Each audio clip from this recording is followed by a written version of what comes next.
Вечерва во Агенда 35 зборуваме за една исклучително важна тема – образование. Гостин ни е министерот Етон Шакирија, имаме интересни анализи околу политичката воља, пишаните документи и слабата реализација. Останете со нас. Бројот на дипломирани студенти на универзитетите во земјава продолжува да опаѓа до загрижувачки нивоа. Според последните податоци, во 2020 година дипломирале 6907 студенти и тоа е за дури третина помалку отколку пред 10 години. Сличен е и трендот на запишани студенти на некои од факултетите. Ако во 2010 година имало запишано вкупно 63520 студенти, нивниот број во 2020 година е намален за петтина. Апсурдно е што овој негативен тренд кај бројот на запишани и дипломирани студенти се случува во период кога нагло порасна бројот на високообразовни институции, и државни и приватни. Па така ако пред 15 години во земјава имало 5 универзитети со 29 факултети, според последните податоци во 2020 година нивниот број е 4кратно поголем, односно 17 универзитети со дури 128 факултети. Дисперзирањето на студиите или така наречената реформа факултет во секој град очигледно не ги даде очекуваните резултати, туку напротив придонесе кон поголема ерозија на квалитетот на високото образование. Ова го потврдува и МАНУ во својата последна анализа за овој сектор. Зголемениот број на нови институции и лесниот пристап до високото образование влијаат врз неговиот квалитет. Големиот раст на институциите во високото образование не е придружено со соодветна контрола на квалитетот. Според стратегијата за образование 2018-2025, една од клучните цели е да се подобрат наставата и учењето во насока на развојот на учениците, реформирање на наставните планови, поддржување на квалитетни извори на знаење, зајакнување на компетентноста. Иако оваа стратегија се гради врз основа на фактичката состојба на образованието во Македонија, сепак во моментов не се наведува конкретен план за имплементација на неопходните мерки во најкритичните полиња, ниту е дефиниран процес за следење на напредокот, вели во својата студија МАНУ. Понатаму, академиците посочуваат дека високото образование во Македонија треба да работи кон поголема мотивација на професорите и студентите, подобрување на условите за работа и учење и истакнување на квалитетот и вредностите на нашиот едукативен систем. Само на овој начин ќе може да се зголеми задоволството на студентите и професорите и да се намали одливот на мозоци во корист на други земји. Во Европската Унија ситуацијата е следна. Во просек, околу 25% од популацијата на возраст од 15 до 34 години има успешно завршено високо образование. Во регионот, само Бугарија и Словенија, како постари членки на Европската Унија, се издвојуваат над просекот, додека останатите држави го следат истиот тренд на завршување на високо образование. Друг показател за слабиот квалитет на високото образование е вработеноста на дипломираните студенти. Во Македонија во 2019 година 57,2% од неодамна дипломираните студенти биле вработени. Иако навидум тоа е добар процент, сепак тоа е многу мала бројка во споредба со државите од Европска Унија, каде се вработени над 80% од неодамна дипломираните студенти. Во оваа насока е и ранг листата на Светскиот економски форум, кој од вкупно 141 држава, Македонија ја рангира на 82-то место. Тоа значи дека образованието не е фактор кој ја издига Македонија на оваа листа. Компаниите бараат подобри вештини кај вработените, кои според ранг листата не се застапени во Македонија, а со тоа имаат и потешкоти при барање квалификувани работници. Помеѓу образложенијата за високата невработеност на дипломираните студенти се посочуваат слабите вештини според кои земјава е рангирана на 124-то место, леснотија на наоѓање квалификувани работници на 125-то место, а од овие три фактори Македонија е најдобро рангирана според способноста за иновации на 97-то место. Во глобалната слика, кога ќе се спореди со државите од Балканот, таа заостанува зад сите нив. Најдобро е рангирана Словенија. На Шангајската листа на универзитети која лажно ја возбуди јавноста и предизвика вообичаени политички препукувања на релација власт-опозиција, да повториме дека не е рангиран ниту еден македонски универзитет, така што пораката до креаторите на политики е да се спроведат длабоки реформи во високото образование, за барем да се дебатира основано за евентуалниот ранг на оваа листа.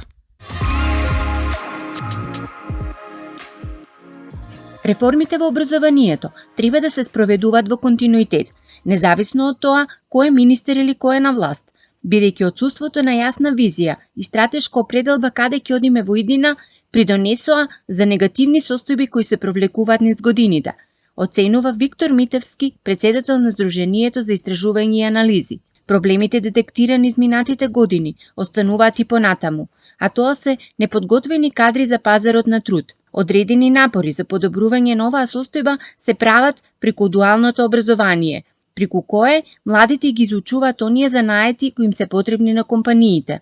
Учениците постигнуваат слаби резултати на тестирања на кои се проценуваат способностите, знаењата и вештините во примена на она што го научиле во училиште. За жал, не можеме да кажеме дека успешно сме спровеле една реформа во образовниот систем, од самиот почеток до крајот на нејзиниот циклус. Ако ги анализираме сите оние реформи кои што се направија во образованието, независно дали беа основно, средно или високо образование, а да не зборуваме па предучилишна возраст и детската заштита и грижа, ќе видиме дека сите оние дури програми кои што долги години биле планирани и градени, кога требало да се применат, некако секогаш скршнувале од патеката. Зошто? Затоа што се менувале властите, се менувале приоритетите. Мислам, поразителен беше фактот пред некој месец, кога се кажа дека во просек министрите за образование биле на таа функција помалку од 2 години. Не можете да направите, не можете да очекувате дека имате солидни и здрави образовни политики ако немате континуитет. Не можеме ние да ги менуваме реформите во образованието на секои 2, 3, 5 години. Тоа е процес за кој треба да имаме национален консензус, односно во која насока треба да се движиме. Митевски потенцира дека потребно е да се опстои на патот на започнатите образовни реформи, бидејќи ПИСА, која е програма за меѓународни тестирање на учениците, не препознава кој е на власт. ПИСА препознава кој е нивото на писменост во самото општество. Така што на крајот на денот не е владата која што се оценува општеството, се оценува државата, се оценува нацијата. И ако сакаме да бидеме поуспешни на таквите меѓународни стандардни тестирања, тогаш треба да се запрашаме каде грешиме ако сме лошо рангирани. И тоа што ќе биде идентификувано како грешка, да најдеме начин да го коригираме. Крајната цел на образованието е да се создадат млади луѓе со изградени вештини, кои ќе бидат соодветни за пазарот на трудот, но кај нас се случува спротивното. Всушност, ние произведуваме кадри кои не се подготвени да се соодветно да се снајдат, односно да го најдат местото на пазарот на трудот. Тоа се сите елементи кои се рангираат. Секако успехот, меѓународните стандарди, односно меѓународните тестирања се исто така еден од најрелевантните податоци со кои можеме да се споредуваме со остатокот на од светот, но и таму потфрламе, затоа што повторно не создаваме кадри, односно ученици кои навистина ќе можат да не само да завршат, да го комплетираат образовниот процес, туку на крајот на денот да можат да го искористат знаењето кое што го стекнале. И наместо да се бркаме и да работиме на тоа да имаме одличен успех, односно одлични оценки, ние треба да се почнеме да се фокусираме на образование кое ќе биде базирано на знаење и вештини. Според последните податоци на Државниот завод за статистика, бројот на магистри и специјалисти во 2021 година бил зголемен за 12,4% во однос на 2020. Митевски оценува дека добро е тоа што се зголемува и подобрува нивото на образование кај граѓаните. Позитивното е тоа што креираме кадри кои се високо образовани. Прашањето кое што треба да си го поставиме е дали навистина добро сме ги поставиле патеките по кои треба да се водат тие млади кои што се решиле да инвестираат дополнително време и години од своето најпродуктивно време за да продолжат да учат и студираат. Земајќи примери од земјите од регионот и западноевропските држави, Митевски вели дека треба да вложуваме во кариерни центри, кои ќе ги насочуваат учениците од најмала возраст. Политики кои ќе се фокусираат на талентираните, но и ќе овозможат дополнителна поддршка за оние кои имаат потешкотии во учењето. Тоа се професионалци кои ќе го следат развојот на секој ученик и правилно ќе му даваат совети во која насока треба да се движи. Секако, родителите се тука многу важен елемент во целата таа структура. Кога ќе обезбедиме образование кое што правилно ќе го насочи ќе ги насочи младите генерации, тогаш ќе знаеме дека и тие нови магистри и доктори на науки завршиле соодветно образование затоа што имаат шанса тоа образование да го искористат, да го уновчат на крајот на денот во реалниот свет, кога ќе го оформат целиот образовен процес. Според Митевски, дигитализацијата во образовниот систем е еден од клучните фактори за напредок во оваа област. Кога ние ќе го дигитализираме процесот на учење, односно воведувањето на дневник, воведувањето на дигитални годишни извештаи, следење на успехот на учениците, следење на оние клучни параметри од образовниот процес, само така ќе можеме да се мериме со останатите и да знаеме точно какви политики во иднина треба да воведуваме за да го развиеме образовниот систем, независно дали зборуваме за основно или за средно или за високо образование. Од аспект на тоа, колку како држава издвојуваме од вкупниот буџет за образование, како процент од домашниот бруто производ, далеку сме од западноевропските земји, но сме во рамки на движење на регионот. Земјите кои одвојуваат поголем процент на БДП покажуваат колку е приоритетно образованието во нивните јавни политики. Кога видиме структурата на тие буџети, ќе сватиме дека всушност голем дел од тие буџети се заплати, односно за човечкиот капитал. Не можеме да очекуваме дека во образование ќе биде поинаку, но структурата на буџетот, финансирањето на основното, особено на основното образование, треба сериозно да размислиме во која насока сакаме да го реформираме. Зошто го кажувам ова? Ако го следиме европскиот тренд, ќе видиме дека во Европската унија тој процент на плати во однос на вкупните дотации кои што се даваат од централната власт до локалната власт за финансирање на образовните услуги е некаде од 72 до 75%. Кај нас на ниво на држава тој процент изнесува некаде 85 до 90%. Значи имаме општини каде што платите заземаат дури 93-4% од вкупната дотација која што државата ја дава на општините за да се спроведуваат образовните услуги во рамки на таа општина. Сдруженијето за истражување и анализи пред 5 години направи попис на сите училишни објекти во државата и од тогаш до денес направени се големи инвестиции во инфраструктурата, посебно во училиштата во руралните средини. Тие учествуваат и во изготвување на нова уредба за финансирање и блок дотации за основно и средно образование, која ќе треба да се применува од 1 септември 2022 година. Господине Шакири, добар ден, добро дојдовте во Агенда 35.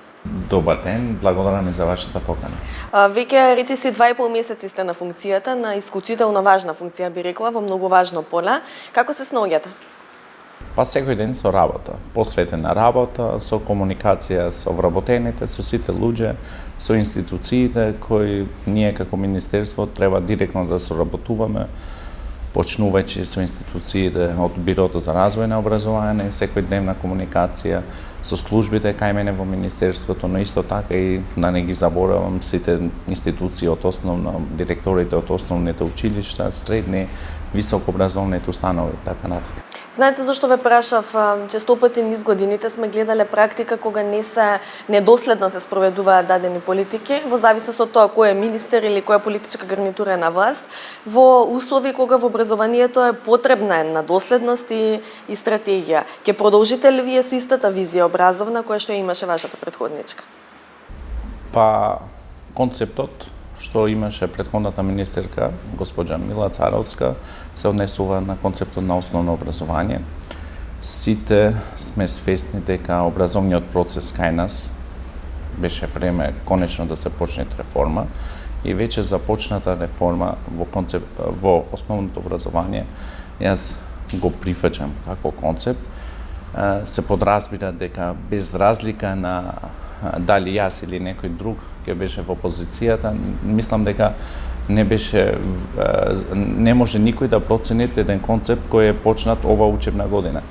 Треба да завршуваат една учебна година, за да знаеме кои се придобивките од овој концепт, но од тоа што гледаме теренски работи од наставниците, знаеме каков е ставот, значи некои од наставниците се задоволни со новиот концепт, дека децата повеќе во интерактивни работи може да учат, во интерактивни материјали што ги земат од книгите. Ова за мене представува еден од поважните фактори да го продолжам овој концепт кој веќе е започнат. Друго, јас образованието го гледам како процес многу важен, еден од поважните сектори. Образованието е животен процес. Не завршува процесот на образование со запишување на основно или со најголемото научно звание. Го кажувам животен процес заради тоа што и кога ќе го добиеме највисокиот научен степен, ќе имаме можност да сме родители или вклучени пак во образовниот процес. Или највозрастните највозрастните во фамилија се вклучени со внуците во образовниот процес.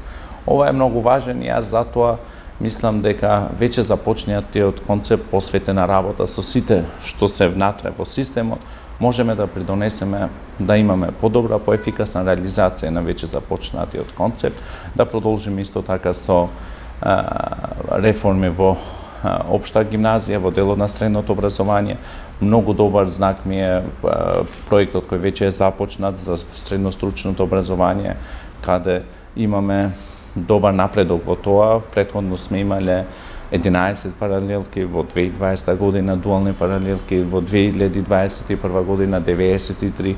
Мислам дека ова година ќе имаме повеќе од 150 дуални паралелки. Што значи ова? Дека со помош и на швајцарската амбасада, со промоција на проектот одбери стручно, учни и паметно, и со сите тие кои беа вклучени во овој процес, комуникација помеѓу Министерството, локалната самоуправа, Стопанската комора, децата може да се запишат во стручното образование, средно со тоа добиват една професија која ќе може веднаш да се вработат, но исто така важен факт е и тоа дека после завршувањето на средно стручно ти исто така ќе може да продолжат и во високото образование. Каква е поддршката од бизнис заедницата за овој проект? Каков е одекот таму? Како поминуваат годините, значи и тие првата година бизнис заедницата можеби бил песимист на овој процес. Ова година гледам дека имаат многу поддршка од бизнис заедницата. Другата година очекувам ние да бидеме гости. Овие да се реализираат од стопанските комори, од бизнис заедницата, заради тоа што потребите од пазарот ги знаат тие, ние треба да ги усогласуваме учебните програми за средностручното образование заедно со Центар за стручно образование и да го развиеме како многу важен концепт така понатака. Ги споменавте наставниците и нивниот однос кон реформите, велите дел се задоволни, дел не. Меѓутоа не само од реформите, гледаме сега незадоволство и околу платите. Па најави за штрајк и слично, како да ти разговори и дали веќе има некакви контакти со нив? Јас сум за тоа разговорите да се продолжат. Зошто една е вистина, без разлика ако синдикатот одлучи за штрајк или ќе има штрајк, јас како министер и представници од синдикатот диалогот треба да го продолжиме. Во неколку наврати го имам кажано дека како синдикат за постигнување на договор последно нешто што треба да го земат предвид во овој период е штрајкот. Заради тоа што доаѓаме од една година како 2021, кога знаеме дека без така беа околностите, образовниот процес беше затворен во еден дел 2020, како што почна пандемијата полошо, и тие што губат во овој процес се децата. Најмалку што се виновни се децата, учениците од овој процес. Барањата доаѓаат после донесување на минималната плата. Во процесот на вклучување или на преговарање на минималната плата беа вклучени сите синдикати, сега да не ги споменувам кои. Јас мислам дека ќе беше покоректно од едната страна да се кажеше дека со покачување на минималната плата бараме временски рок или термин кога може да се усогласат сите други плати со минималната плата. Ова не е проблем, знаете, од сега. Значи, платите на наставниците се голем проблем одамна. Давам поддршка за тоа, но кажувам да имат преговори, да ги знаеме. Многу важно е да се земат предвид и економските движења. Зашто кога се донесе минималната плата, имавме друга економска состојба. Немавме мерки кои излегува според потребата, според конфликтот кој почна во Украина. Според тој конфликт даде некои економски движења кај нас, според светските трендови на економските движења. Јас затоа го кажувам дека сме отворени како влада да дискутираме, но никогаш да не бидеме ограничени со временскиот период. Така, тоа се актуелностите околу образованието, го споменавме основното образование, така и почнавме, ќе ве префрлам сега на една друга тема околу високото образование. Неодамно излезе статистика за бројот на магистратури тука во државава, значи тоа расте постојано. Од друга страна пак квалитетот е спорен. И како вие гледате на целиот овој пораст на докторанти на магистри во земјава? Вака, високото образование и тоа е значен дел во образовниот процес. Било во делот после завршување на високо придонесе што го дава во основното или во средното образование. Јас сум имал состанок со неколку тела или органи кои се важни за Министерството.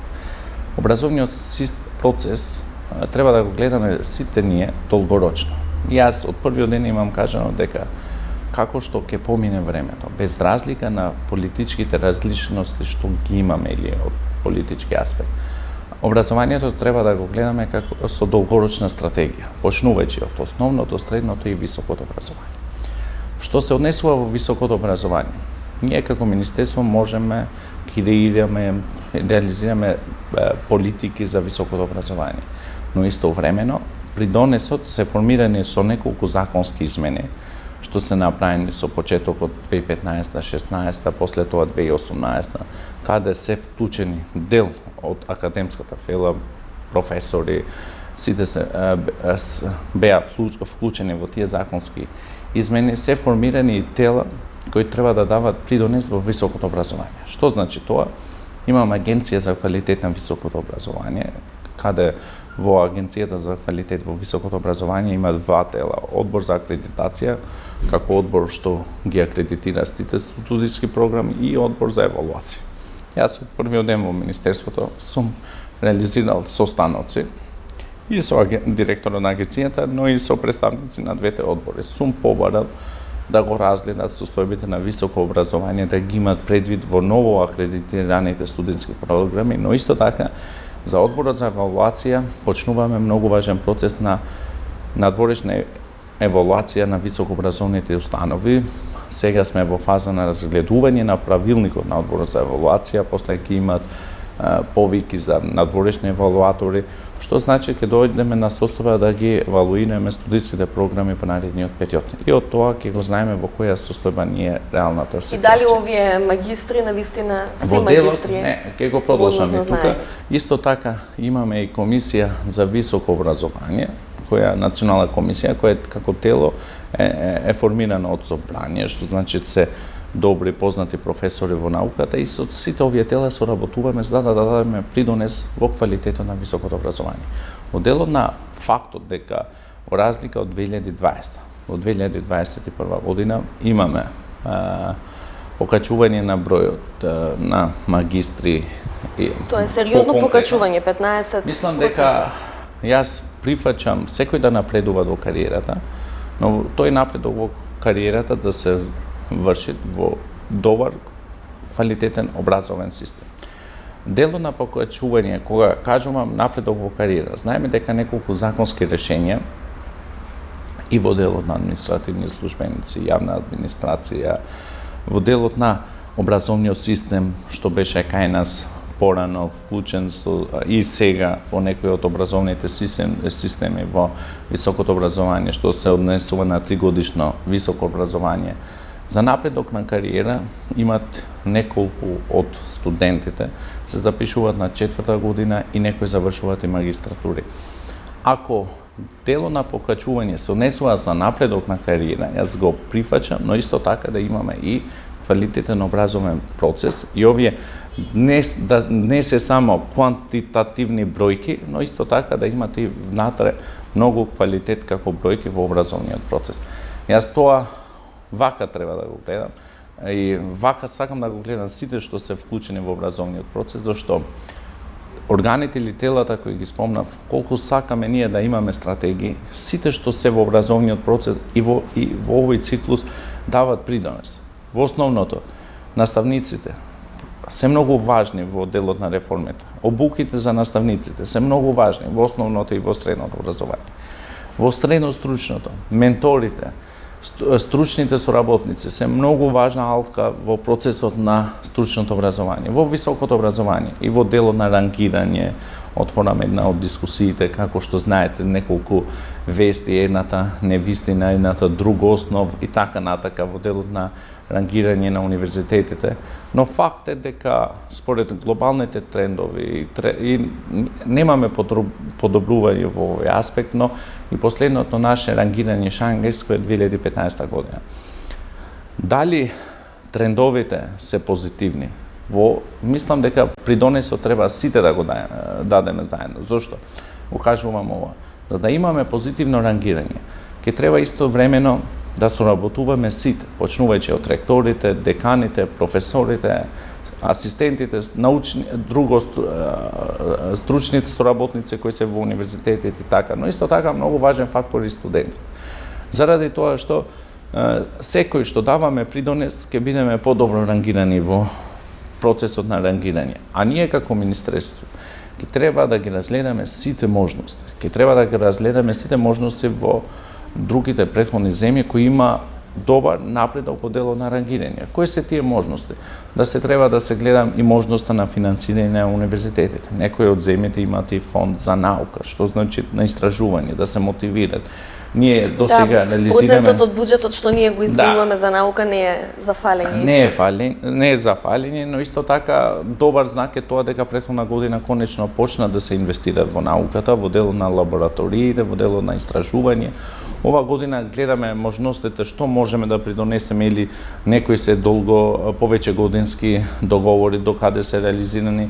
Ова ми е многу важен фактор, но еден од поважните ние и во јавните и исто така и во приватните установи ние ќе треба да го разгледаме образовниот процес не само како бројка, јас го кажувам и за студентите. Не значи дека треба да се вклучиме во образовниот процес за да завршиме 3 години, да земаме 180 кредити, тука завршува тоа. Но треба да го гледаме и како квалитет, зашто после завршувањето ние се вклучуваме во системот, според потребите на системот. И ако не сме ние тие што тие бројки им даваме вредност, после во системот ќе застануваме тука. Го имате вашиот мандат за вашата визија да се обидете да ја спроведете, ние ќе го следиме тоа спроведување. Јас ви благодарам многу. Навистина, јас одговорно ќе работам, посветено ќе работам, ќе треба да ги слушаме сите страни и тие што се вклучени внатре во процесот. Но исто така е и вие новинарите сите давате придонес во овој процес, зашто немат луѓе кои немат грешки, особено што во образовниот систем имаме многу проблеми и со директна комуникација давате многу значање. Јас сум благодарен за вашиот придонес што го давате во образовниот процес. Ќе продолжиме. Благодарам на гостувањето. Благодарам.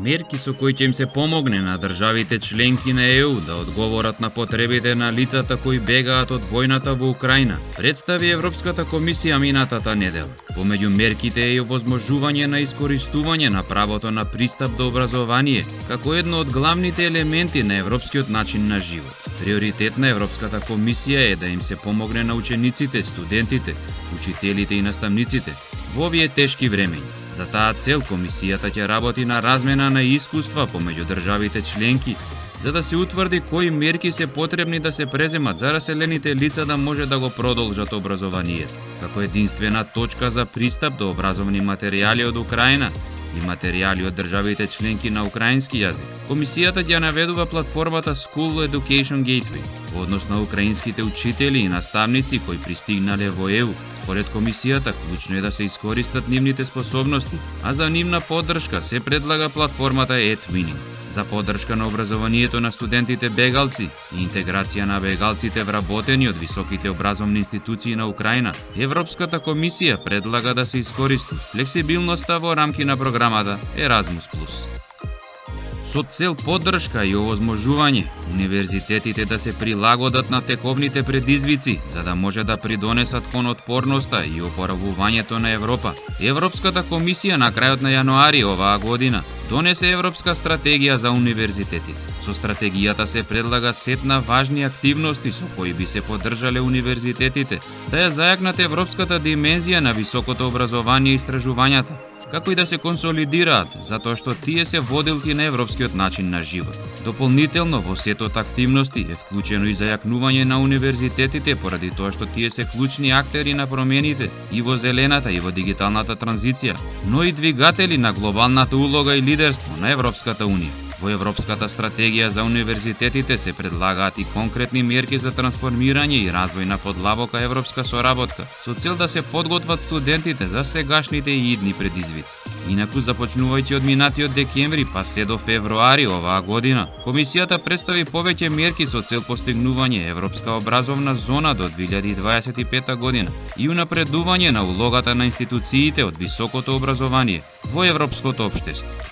Расте интересот за онлайн образование во ЕУ, а младите на возраст од 16 до 24 години многу повеќе користат онлайн учење отколку што користи просечно возрастното население, покажува последното истражување на Евростат. Според податоците, во 2021 година, 59% од младите во ЕУ на возраст помеѓу 16 и 24 години се изјасниле дека следеле онлайн курс или користеле онлайн материјали за учење во последните 3 месеци пред истражувањето, што е 6% поени зголемување споредено со 53% во 2020 година. Помеѓу државите членки на ЕУ, Финска и Шведска, и двете со по 81%, имаат најголемо учество на лица на возраст од 16 до 24 години, кои следеле онлайн курс или користеле онлайн материјали за учење. Од друга страна, онлайн образованието не било многу често помеѓу младите во Хрватска и Романија, каде е регистрирано учество од 24% и 43% соодветно.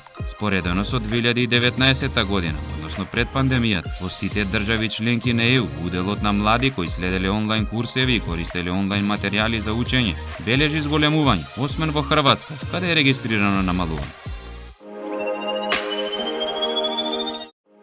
Новото нормално бара нов начин на предавање и учење. Живееме во период на постојани промени кои бараат флексибилен и интелигентен образовен модел кој се прилагодува на новите образовни потреби. Предвидувајќи го новиот контекст на идните програми, еден универзитет во Барселона, Шпанија, има развиен образовен модел наречен паметно учење, прилагодлив на потребите на студентите и условите, па без разлика каде и да е студентот, овозможено му е квалитетно образовно искуство. Образовниот модел паметно учење е начин на учење без бариери, интерактивно и интелигентно. Образование кое комбинира методологија и платформи, па затоа со цел имплементирање на паметно учење, сите училници на кампусот на универзитетот се трансформирани во паметни училници, со технологија која гарантира образование на лице место за сите студенти, а за оние кои им е потребно може да следат во живо и учествуваат на часови без да бидат физички присутни во училницата. Студентите во и надвор од училницата формираат единствена група која учи заедно. Овој модел на учење им овозможува на студентите кои не се во можност да дојдат на универзитетот, да може да следат настава како да се таму. Слично, ако за време на предавањата некои студенти имаат проблем физички да пристапат на кампусот, часовите може да ги имаат од далечина и во живо, одржувајќи еднаков број академски часови и еднакво образовно искуство, како и контакт со останатите студенти. Сите студенти имаат можност да ги прегледаат предавањата кои се снимаат, како и да присуствуваат во живо на предавања од меѓународни партнерски универзитети. Образовниот модел паметно учење го прави подеднакво достапен целокупниот екосистем за сите студенти, овозможувајќи еднакви социјални врски, искуства, стажирање, интеграција со истражувачки групи и компании.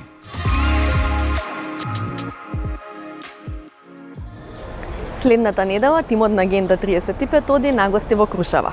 Го продолжуваме проектот просветен на европските перспективи на младите од целата држава. Следете на.